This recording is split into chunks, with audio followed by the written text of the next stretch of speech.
એટલે ઉભા રહો, ઉભા રહો, ક્યાં જાઓ છો, ક્યાં જાઓ છો, ક્યાં જાઓ છો? શું તમે ધોરણ 10 માં છો?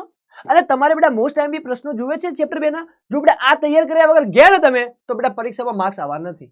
જો આ તૈયાર કરવાનું ચૂકી ગયા ને તો પરીક્ષામાં આ ચેપ્ટર બેસી બેસીને ક્ષેત્રમાંથી 4 માર્ક્સના 2 પ્રશ્ન પૂછાય છે. શું બેટા તમારે જોઈએ છે પ્રશ્ન કેવા કેવા હોય છે? તો બેટા આજો શીખવાડી દઉં. કેમ કે બેટા જુઓ આ છે 10 માર્ક્સનું ચેપ્ટર અને 4 માર્ક્સના 2 ક્વેશ્ચન આમાંથી પૂછાય છે. કયા કયા છે બેટા પૂછાવાની સંભાવના મહત્તમ તમને કહી દઉં.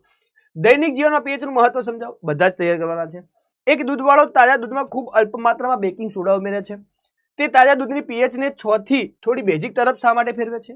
શા માટે બેટા આવું દહીં શા માટે આવું દૂધ એ દહીં બનાવવા માટે બેટા વધુ સમય લે છે? ટૂંક નોટ લખવાની છે pH માપદંડની.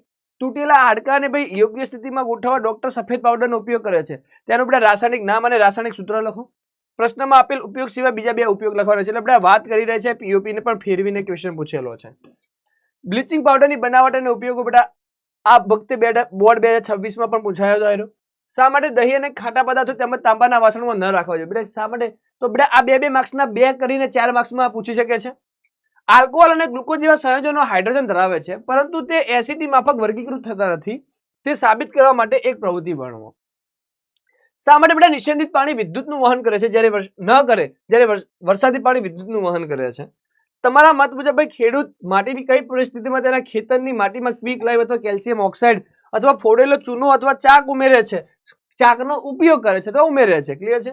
બેકિંગ સોડાની બનાવટ અને ઉપયોગો બેટા આ સિવાય આમાં પૂછી શકાય કે તમારી મમ્મી ક્રિસ્પી તો કરકરા પકોડા બનાવવા માટે બેટા જે પદાર્થનો ઉપયોગ કરે છે એનું બનાવટ અને ઉપયોગો એ પણ પૂછી શકાય છે બેટા. ક્લિયર છે? તો આટલા પ્રશ્નો તમારે તૈયાર કરીને જવાના છે. બીજું તમને વાત કરું બેટા કે જો આ તો ખાલી શું છે બેટા ટ્રેલર છે. જો બેટા પિક્ચર જોવું હોય તો તમે જો હજુ સુધી અમારી ઉડાન બેચની અંદર ધોરણ 10 ના વિદ્યાર્થીઓ માટે બેટા ઉડાન ગુજરાતી 2027 બેચ છે. જો હજુ સુધી તમે એનરોલ ના કર્યું તો કરી દેજો કે જ્યાં પિક્ચર આખું મળવાનું છે અને બેઠે બેઠા પ્રશ્ન આતો આવશે પણ બેટા ત્યાં તમને આખું પિક્ચર મળવાનું છે. તો હજુ સુધી જો એનરોલ ના કર્યું હોય તો કરી દેજો વિદ્યાર્થી મિત્રો. આવજો, ટાટા, બાય.